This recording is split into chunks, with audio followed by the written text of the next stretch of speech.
an unbelievable operation that even movies cannot be as dramatic as this one, from one of the most dangerous places on the face of this earth. People from outside the village would start walking towards us and asking me, who are you, where are you from? Some of them came with shotguns and guns in my face because they thought I'm a Mossad agent, or they thought I'm just here, some kind of an archaeologist that came to steal the hidden treasures of King Solomon that were hidden under their land. For some reason, maybe refugee camp starts charging on them. Imagine when you watch, Black Hawk Down from above, when all the Somalians were going, or in a zombie movie and all the zombies are charging right now. And then they got into the helicopter, and we have videos of that. Noel Gamani, extreme elite warrior, people who are not afraid to die, people who are gladiator and philosophers at the same time, people who are literally, you would not want to start a gunfight with. I call them radical Muslim zombies, Muslambis, explosive with RPGs, going through the alleyways, and these soldiers are now driving in through, going to rescue them. They say here that they went back in the same way. Rescuing hostages from a third floor, that's a whole different ballgame. The higher the floors are, the more complicated it is, for several reasons. First of all, and that led the IDF to even lead to a special permission for the SU, for these Chinook helicopters, to go and land inside of Gaza. We're talking about Israeli helicopters landing under fire inside. Now, I've trained with the Yamam, I've seen the Yamam, I've worked with the Yamam in my past. If I can tell you right now of one of the deadliest... Welcome to today's episode, where we'll be talking about the heroic hostage rescue operation that the IDF, Yamam, the Shabak, the police have just conducted in Gaza. Probably one of the most impressive, heroic, complicated military operations in modern warfare. I would dare to say, since the Operation Entebbe until today, that's probably one of the most impressive hostage rescue operation that Israel have conducted. My name is Mansour, former special operation officer in the IDF, born and raised in an Arab family in Israel, spent a lifetime of studying the history and religion of the Middle East, and I will try today to bring you from my knowledge and unpack this entire operation and talk about it through all the aspects, military-wise, culture-wise, political-wise, and just hopefully help educate some people back home who are wondering about this conflict, that would like to hear from a different perspective, because I think my perspective is unique, because I grew up in Israel to an Arab family in an Arab village. Later on, I spent the rest of my life living in a Jewish town, which gave me a pretty cool insight, I would say, unique insight, understanding Israel from the Arab side, from the Jewish side, from the Christian side, from the secular side, from the religious side. Further, I walked the entire nation of Israel, and I walked the entire nation of Jordan. I think I bring a pretty vast knowledge to the table, and I'm gonna try today to unpack this entire operation and tell it also through the eyes of someone who used to be specializing in the whole area of anti-terrorism and hostage rescue when I was serving in the special forces in the IDF. So let's jump right in, and bear in mind, I am reading what the news have revealed from numerous news sources: Israeli news, Al Jazeera, American, European news. Some of the things that I'll be saying right now might change in the days to come, but we'll work with what we have now, and we'll talk and unpack it. And I'm just going to take it step by step and read it. The soldiers were dressed as displaced citizens and claimed that they were looking for a house to rent, and that would be the exact same house where they were holding actually Noel Gamani. Eyewitnesses to the Arnon operation. They called it Arnon operation because the Yamam officer who got killed in the operation as he was leading his soldiers and was the first one to break into the house, his name was Arnon. So they changed the name into Arnon operation. A special forces of Mistarvim, that's the name that they give in Israel to this special units that basically dress like the local community so they can infiltrate behind enemy lines, blend in, and then rescue and take down high-ranking targets. Entered Nusriyat with a car full of the typical equipment that you will expect people who are displaced from their homes in Gaza to have. And when was asked by the locals, he said that they were running away from the bombing that was in Rafah and looking for a new place to call home, looking for a house to rent in that house. Now let's unpack this for a second. Many of you might not fully understand how complicated it is to enter Gaza, to enter basically any place in the Middle East, especially in the West Bank and Gaza, in broad daylight. As someone who have been there in daylight and night, I can tell you it's extremely difficult. The people there are not welcoming to strangers. The people there are extremely suspicious of any stranger. I remember when I was there, I was asked right, left, and center about the source of my accent, where am I coming from, they can immediately spot you that you're not from that community. That's what usually happens. I will tell you even more. Some of the local dogs in these areas have been so used to the smell of the people around them that when they see a stranger coming in, the dog starts barking. Everybody starts becoming very suspicious of who you are, and they will address you straight on in your face and start asking you, who are you, where are you from? That's like one of the typical questions that when you go to Middle East, Arab countries, they start asking you, who are you? مين انت, من وين جاي, لوين رايح, مين أبوك, مين أمك? And they start questioning you. And basically, I would tell you right now as a fact, almost every second citizens feel like he is some kind of a interrogation officer and will start questioning your motives. So having Israel send their special unit in broad daylight, dressed as the locals, into the den of Gaza, into the heart of Gaza to rescue these hostages, is something you don't do every day. It's something that is extremely complicated, extremely dangerous. So many things can go wrong, and then all hell goes loose, which kind of what happened towards the end of the operation. We're going to be talking about that as well. So let's go point by point. I'm going to start by reading you what they shared in Ynet about the whole chain of events. 2 days before the operation, Israel decided to give a go to the operation that they used to call back then Summer Seeds, and they changed the name later on when the Yamam officer got shot and then died in the operation, or later on in Israel. Saturday, 11 in the morning, the Operation P'al was given by the Ramatkal and the Shabak. P'al means let's go, like action. Start, like in the cinema, action, start the operation, go, go, go. The Imam and the Shabak went simultaneously to 2 separate buildings where they believed the hostages to be held. In one building, they said there was 3 male hostages. Another building was 1 female hostage. We're not going to go into the reason right now why did they separate the female and put her alone. Would leave that to your own interpretation, but there's quite a few theories going around about what was the reason for that, and none of them sounds very appealing.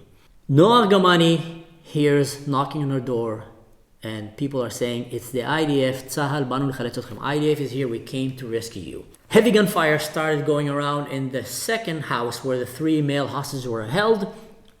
The Yamam soldier, officer Arnon Zamora, that was leading his unit, was stepping in the first. You know, when you come to these operations, usually you'll have the guy that break in the first. And he is taking the most dangerous role in that operation because he is jumping into the room, into the fire, into the possible trap, into the line of sight of the terrorists that are waiting for him in case they were revealed before they entered, and his chance of getting shot is very, very high. He needs to be extremely fast and efficient, but also he needs to rely on his teammates who are going to come right after him to take down the other targets who were hiding maybe the other sides of the room. In general, it's, I would say, when I used to do it in the army, it was one of the scariest things to do. To be the first one breaking in, it takes a lot of bravery, a lot of courage. And as you see, sometimes we end up losing our best people. So he got shot and later on died. Rescue. As they were escaping Gaza, there was a car that had the 3 hostages, one of the trucks, and that truck was getting shot at right, left, and center with heavy fire. And as per the reports, you know, maybe things will start clearing out when the fog of war is gone. But right now we know that that vehicle got stuck in the middle of Gaza and was receiving heavy fire, and we're having hundreds of insurgents of Hezbollah, hundreds of Hamas, and even local Gazans, these innocent local Gazans, running at them with guns, RPGs, grenades, and just shooting at them in that moment. And this is actually a statement from one of the people that was in that war room. He came in and said, when we were watching these footage, it gave me the feel, the vibe of Mogadishu, of Black Hawk Down. When the helicopter, when the Black Hawk fell down and we had to really go and send the entire army to go and rescue them, that was the feel. And they gave the contingency plan, which is the rescue, and the IDF operated stage 2, which they brought in tanks, airplanes, helicopters, even the Navy was involved in that, and they went in full on to go and rescue their hostages, their citizens, and rescue the people, the soldiers, the brave soldiers who are right now inside of Gaza, surrounded by these hundreds of insurgents who are trying to go and kill them because they came to rescue them. Through that entire operation, under heavy fire and heroic operation, they managed to rescue them. Just imagine how would that been. I mean, put in your head right now, Black Hawk Down, Call of Duty, I don't know what. Just try to imagine what was going on in that moment. Having these hostages finally in your hand, your car breaks down because it was shot out or a mechanical problem, we're not so sure yet. And then you end up having to fight for your life and call for backup, call for an evac. And that led the IDF to even lead to a special permission for the SU, for these Chinook helicopters, to go and land inside of Gaza. We're talking about Israeli helicopters landing under fire inside of Gaza, so these cars and vehicles can go and they can evacuate these soldiers and these hostages safely and bring them back home. Tens of terrorists. Later on, it was said actually hundreds of terrorists. Hundreds of terrorists with RPGs and machine guns shooting towards the soldiers in the alleys, on the rooftops as they were evacuating. The IDF operates heavy fire, and as per the Palestinians, 90 people died. Later on, they said 100 and 200, and the numbers, keep going. It's very hard to trust the numbers that were given to us by the Gazans, but I'm sure that there were a lot of people dead. Most of them were probably terrorists, but unfortunately even civilians. And let's stop about this for a second and talk about that point. That's what happened when you go into a country, kill their people, kidnap their citizens, and hide them inside your homes in heavily civilian populated areas. They hid them in refugee camps. Why would you hide hostages in a refugee camp? What do you expect? And then when the IDF comes to rescue them, you start fighting them, shooting at them from these houses, from these streets, from these schools and whatever. So what do you think IDF is going to do? Are they going to come and say, you know what, guys, game over, let them kill us, we'll try it next time? Absolutely not. Every normal country will fight until the end to rescue its own people. That's what a country should do. That's a responsibility that your country have towards your citizens, your soldiers. When you're going into an enemy land to rescue your own people and bring them back home, and then this enemy land try to kill your own people, obviously you're going to fight back, and obviously and sadly there will be civilian casualties, which is a story right now here. So let's continue reading and see what happened. As per reports, the Israeli Special Forces, this is reports that were given by actually Gazans later on.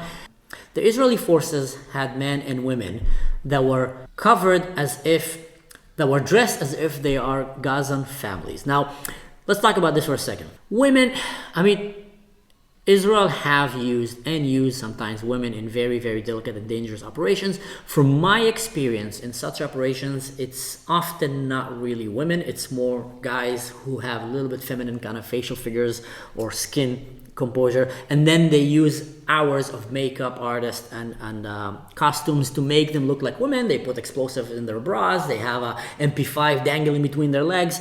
It's easier to do it in radical Muslim countries. And the reason for that, because radical Muslim countries don't treat women fairly. They're very oppressive toward women, and a lot of the women there are completely covered. So it's kind of easier to infiltrate dressed like a woman while you're actually a deadly Yamam SWAT officer or Special Forces, Delta, SAS, and etc., dressed as a woman. But anyway, they said that there were women among them, which makes sense because you want it to be credible. So you're going to have men and women, probably not children, unless you have a midget in your team.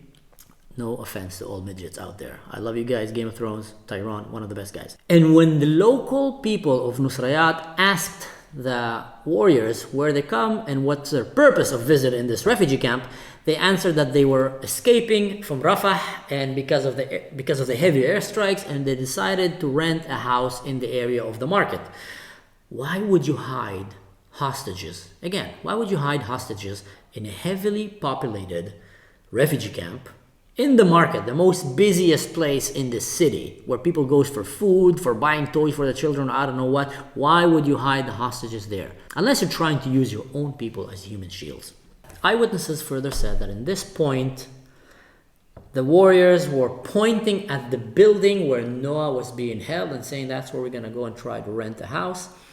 And the Gazans said that the special unit have reached Nusayrat with a vehicle full of equipment that is usually what you expect to have on people who are displaced from their homes, like mattresses and local clothes that people in Gaza have, in order not to be suspicious. The Yamam and the Shabak then simultaneously started the operation by raiding both houses where the hostages were being held, where Noah was being held on the first floor in one building, and Andre, Shlomi, and Almog were in the third floor in another building. Rescuing hostages from a third floor, that's a whole different ballgame. The higher the floors are, the more complicated it is for several reasons. First of all, when it's first floor, it's easier for you to break in. Element of surprise, ding dong, FedEx, I don't know what, ding dong, falafel shawarma. They open the door, go go go. You go in, you take down the insurgents, and you rescue the hostages. Third floor, you need to enter the building. You need to climb the staircase, being undetected, which is already, you're not only in Gaza, now you're in someone's building. Just imagine how difficult that is in a culture that suspects anyone. I'm talking any stranger is considered a Mossad agent, is considered a special forces. When I was traveling in the Middle East, when I was traveling in Jordan, every Bedouin camp or town or village that I came, people from outside the village would start walking towards us and asking me, who are you, where are you from? Some of them came with shotguns and guns in my face because they thought I'm a Mossad agent, or they thought I'm just here, some kind of an archaeologist that came to steal the hidden treasures of King Solomon that were hidden under their land. For some reason, many Bedouins in Jordan believe that under their land there is like a cave full of the treasures of King Solomon, and anyone that have a little bit GPS and some hiking gears is either a Mossad agent or someone, archaeologist, who's coming Indiana Jones style, coming to steal the treasures, and they become very hostile towards you, which is very annoying. So here we have them right now in that building, going floor by floor, or maybe even had to start the operation from the first floor, meaning that they need to run all the way to the third floor using ladders, I don't know what. They're not coming with helicopters from the rooftop probably at this point, because that's a little bit more complicated to do it in an enemy territory. You can maybe do that in your country easier. I'm not saying you can't, but I mean, imagine coming with a helicopter right now in Gaza into that building. That helicopter will be shot down long ago before it reached that building. So now they need to run all the way up. And what complicates hostage rescue operations is usually the terrorists are holding the hostages in a place where they can defend them or execute them. Meaning, if they see that they cannot fight you off and you're about to take them, they usually would rather to kill them, either strap them with bombs around them or with someone standing behind them ready to shoot them in the back of the head before you break in the room, which leaves the element of surprise to be so important. That's one of the reasons they said, because in the beginning they were talking about it, and again, what I'm saying here is I'm reading based on news reports from numerous sources.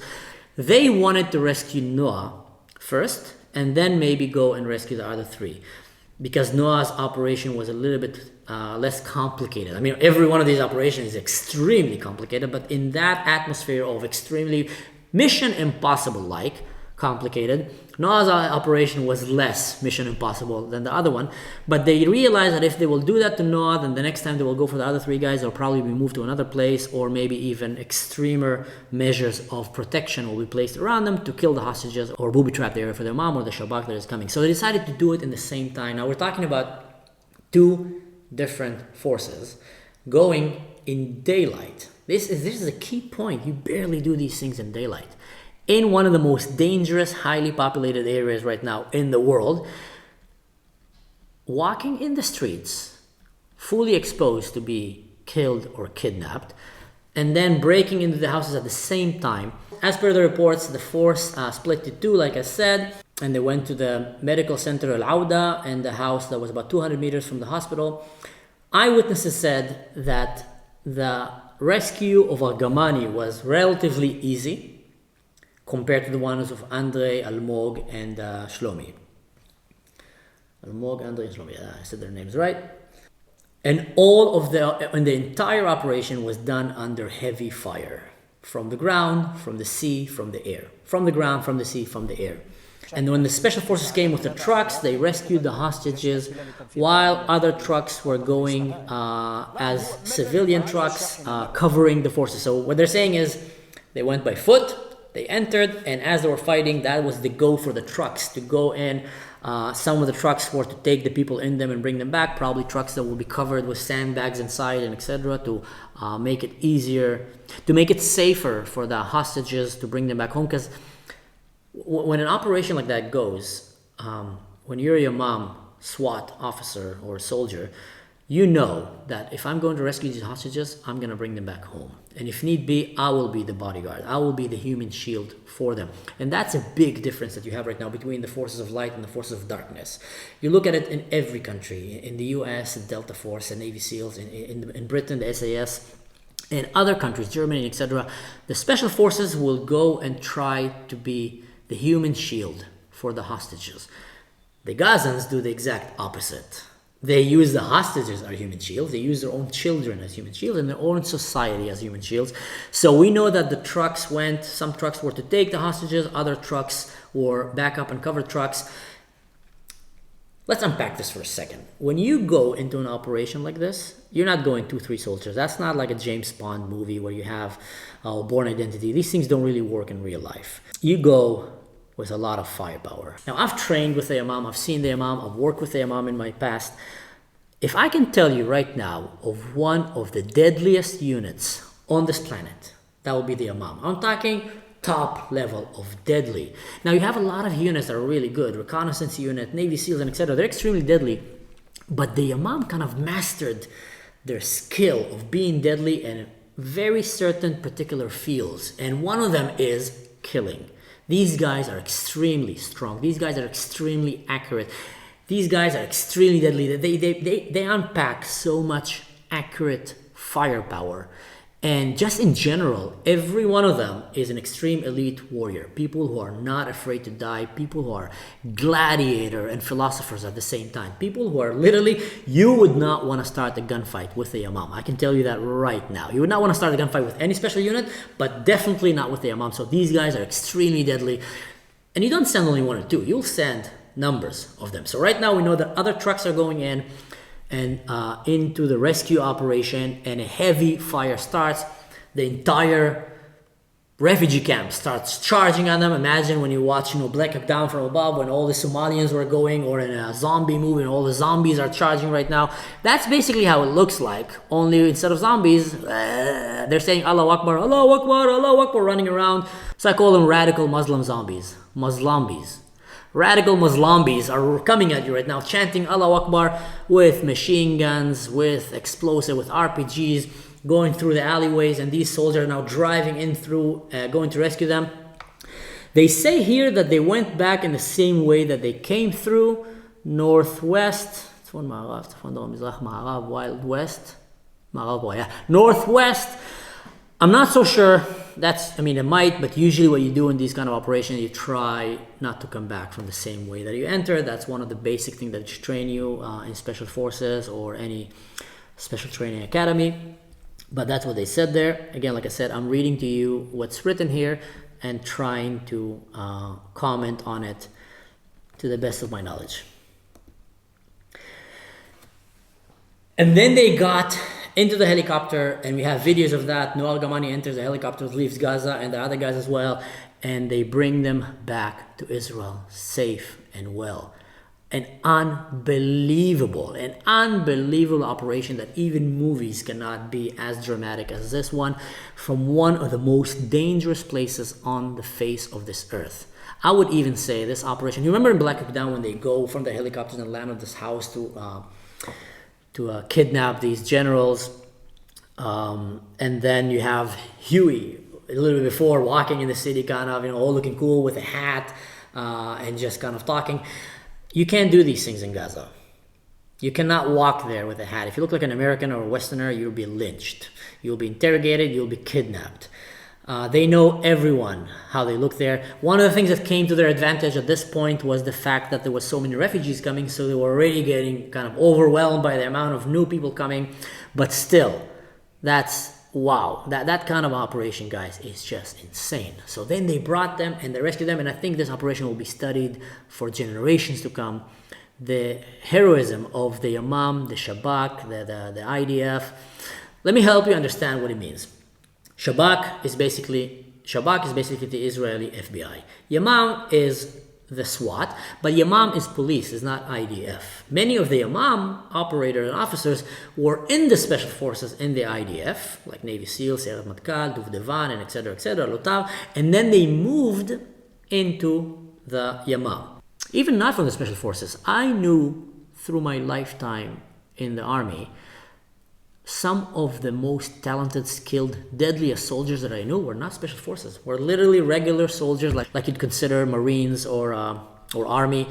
And they were just, wow. These guys had killer instincts. These guys had fast instincts and reflexes. These guys were just something in them. They were warriors. So the best soldiers will go and apply to their mom, and after a very, very notorious selection period and training. Only the ones that will be found fitted the most will be picked after many numerous criteria. We can talk about this in another video, and I can explain a little bit more about the Israeli special forces and IDF structure, and etc. etc. So, and then you had the IDF. IDF will be the tank brigades, will be the Navy SEALs, will be the Golani, the Kfir, and other brigades that are there, will be Air Force. IDF is Israel Defense Force, and it combines inside it the Air Force, the tank corps, the mobilized corps, the infantry, the engineering. That's the IDF. And then you have the police, and then you have the Shabak, and then you have the Mossad, and then you have other special organizations that are specializing in different operations. So right now we know this is what happens. So let's go next. Oh, this is disturbing. A photographer of Al Jazeera and his doctor father were the people holding Noah Argamani as hostage. Just imagine that. And they said that the special forces entered the house with a ladder and eliminated them. Of course, that in Al Jazeera and other, they say executed them, killed them, blah, blah. When you kidnap people from another country after you murder their friends, what do you expect is going to happen? They're going to come to your house and give you a fruit basket? You're going to have the good guys coming with their most deadliest people to take you down and rescue. That's what happened when they killed Osama bin Laden. That's what happened usually when you do hostage rescue. If you're holding a hostage in your house, be ready to die. So they went inside the house of the doctor and his son and eliminated 3 of the occupants. Now let's talk about this for a second and unpack that again. A photographer who is actively, here we have a picture of him here, Abdullah El-Jamal, is a Gaza-based reporter and a photojournalist. He often reposts the ongoing March of Return protest at the fence of Gaza.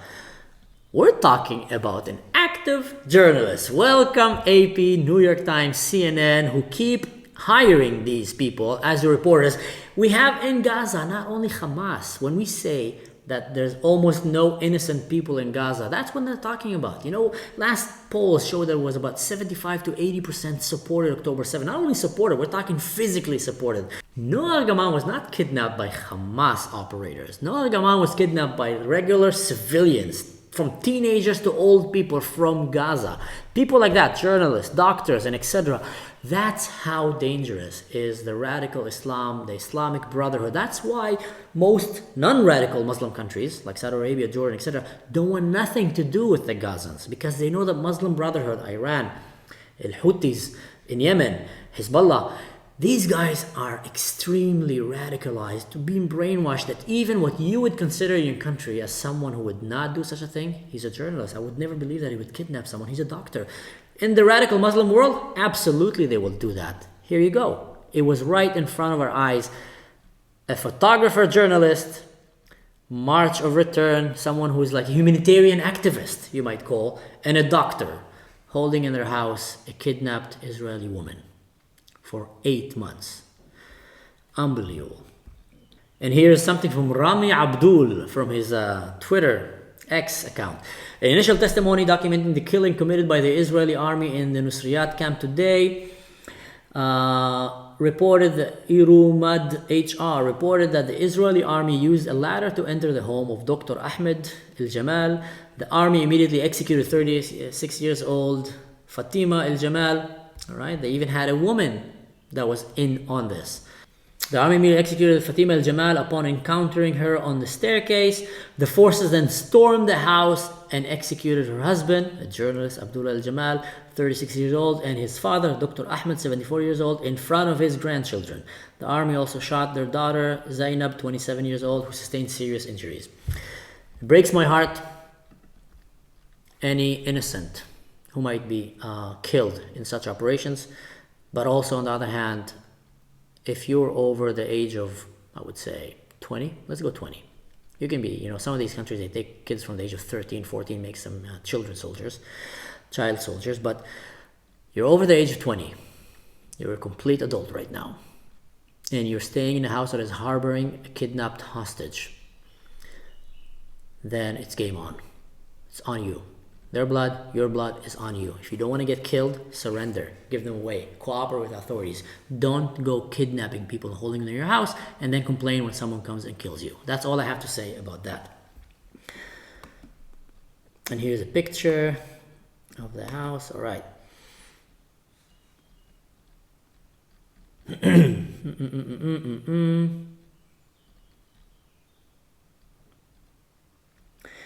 Abdullah Al-Jamal was a photographer for Al Jazeera, another terrorist organization. Don't let anyone lie to you. Al Jazeera is a terrorist organization. Al Jazeera is directly supporting terrorism. That's why Al Jazeera is banned from many Muslim countries. Not only, well, actually, it's more banned in Muslim countries than Western countries, surprisingly, because the Muslims know that these guys are supporting terrorism. These guys are inciting Muslim Brotherhood and radical Islam ideology. So he was an active journalist that on a daily basis from the beginning of the war was publishing articles in English in the Palestine Chronicle. A day before the operation, he wrote about the elimination of the mayor of Nusriyat and said that Sahal, the IDF, he said that he was a terrorist with a rich background in Hamas. And then he called him the best mayor ever. Hashtag best mayor ever, hashtag terrorist affiliated with Hamas, and etc. So that just shows you that, and it saddens me to say, someone who wants to believe that there's innocent people in Gaza, and I do believe there's innocent people in Gaza, but as every day goes by, I start believing less and less about the amount of innocent people in Gaza that are left.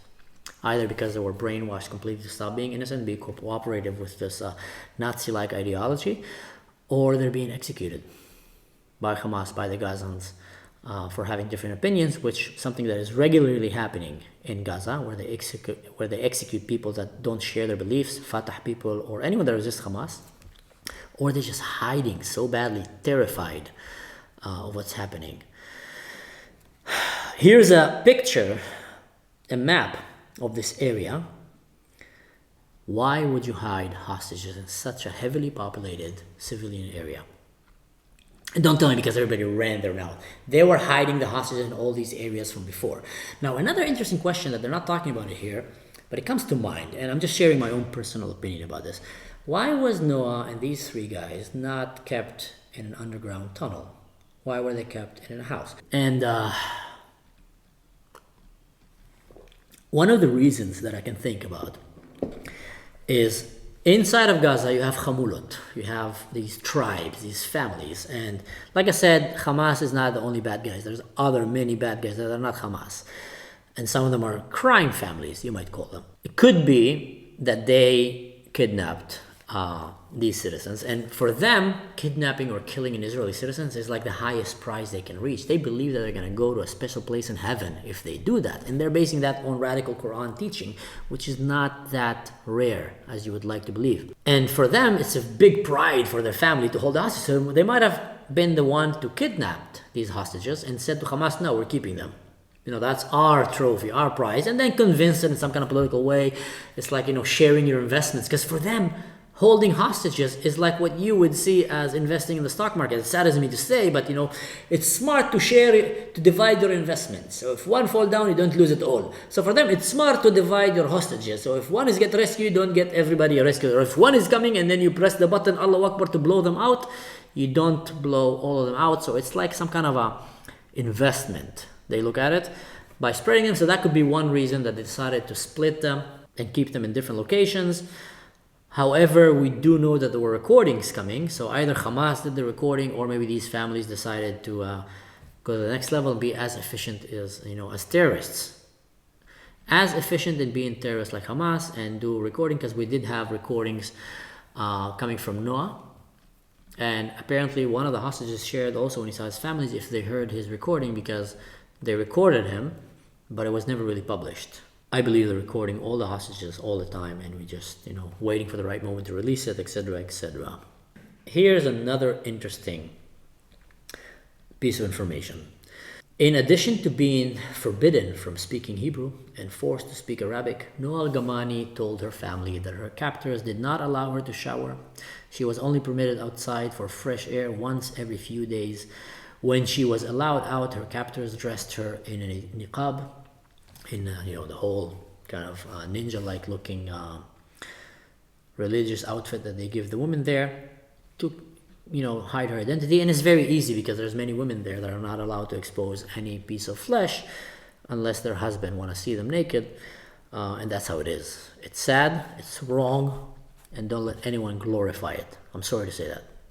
Actually, I'm not sorry to say that. It is what it is, and I know what I'm talking about. Her captor dressed her in a niqab from head to toe to prevent her from being recognized. I actually read another report that they did allow her to shower, but very, very rarely, like, every month or something. It's just, let's not get into that right now. Like I said in the beginning, this operation was first called Seeds of Summer, and then Zir'ei Kites in Hebrew, and then was changed to Mivtza Arnon after the death of Arnon, the heroic SWAT officer who paid the ultimate sacrifice with his life to rescue these hostages and to defend his teammates. Arnon Zamora. They were rescued out of the hands of the Hamas after being captured for 246 days. Imagine that for a second. 246 days being held by a bunch of radical religious savages. Imagine even more. Try to imagine getting rescued. That moment that the IDF knocks on your door and tells you, IDF, we came to bring you back home. That moment, that voice, that sweet voice when you hear your own people coming to bring you back. How surreal that must have been. And then reaching the hospital, reaching and seeing your family, and then laying down in your bed after the whole flashes of the cameras and everything around is kind of fading away a little bit, and you lay down in your bed at home, looking at the ceiling, and you're all by yourself. Wow, what an experience. What a moment. I can't even imagine. Wow, yeah, that's just, try to imagine that. I think that's a very rare moment that most of us gladly never get to experience. So that's about this heroic military operation that will be taught in warfare academies, military officer academies in the world for generations to come. I can't express, as someone that came from that world, I can't tell you how complicated and how many variables you have in such an operation that is just, if I will try to talk about this, it will take me a whole podcast just to explain to you how do you try to plan a hostage rescue operation for it as itself is one of the most complicated operations you can have. And that's like normal military operation, hostage rescue here. This one here was like here. We're talking about one of the most difficult operations that was executed flawlessly. Sadly, with one casualty, which is way more than we needed to. But, in the whole big picture, going behind enemy lines into a den of terrorists and coming back with only one casualty is as sad as it may be. And it breaks my heart. But it's a huge victory for the good guys. A huge victory. And any SWAT officer that goes into these missions knows that he's willing to sacrifice his life, and he knows that he might not come back. It's different than Hamas suicide bombers. They're going to die because they believe by dying and killing innocent people they will go to heaven. With the good guys, they say, I don't want to die. He left a wife and 2 children, from what I understood. I don't want to die. I want to go back to my family, but I'm willing to risk my own life so I can go and save others. That is the ultimate sacrifice that this guy made, and I can't express what a hero he is. And I'm so proud to be part of a country and a nation that these are our heroes, that our children can look up to these men, strong men and women that will risk their life to go and rescue others, even at the expense of losing their own life. This is the most ultimate sacrifice, and that's something that you don't need to be special forces to understand it. The moment that you become a parent, the moment you become a father or a mother, but as a father, something changed in you. That's the first time in your life that you have someone that you just automatically, biologically, unless you're some kind of a weirdo or lunatic, you're willing to give your life for his life. Now, as someone who goes to these special forces and other units, you learn to adapt that quality, and that's great. That's a great thing to have. It makes you more a man than you can ever be. But it comes naturally when you become a father. So that's something that is just, beautiful in my eyes, and I'm so glad and honored to have people like him be called heroes in the country that I live in. These are our heroes, not Sinwar and his goons, his rapists, and I don't know what. Further now, let's talk about this joke. This clown. Further now, let's get some comical relief, and let's talk about this clown that seems to appear everywhere we go in Gaza. Everywhere the camera is in, he's there. You can't trust a word that he's saying. Yes, I know that there's definitely war casualties there that were not direct combatants, that were casualties of war, and that's a tragic side of war.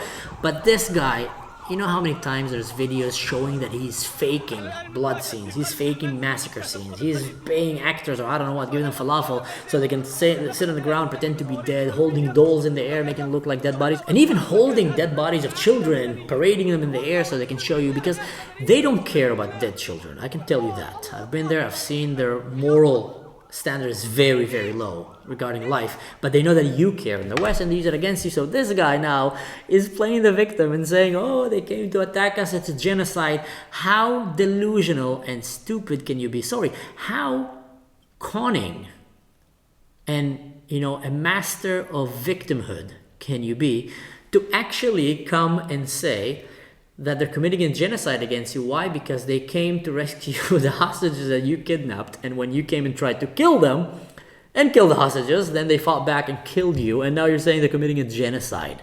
How delusional can you be? And what bothers me more is not what he says, because I know how they think. What drives me sometimes, what baffles me is how is the West falling for that? So let's repeat that again.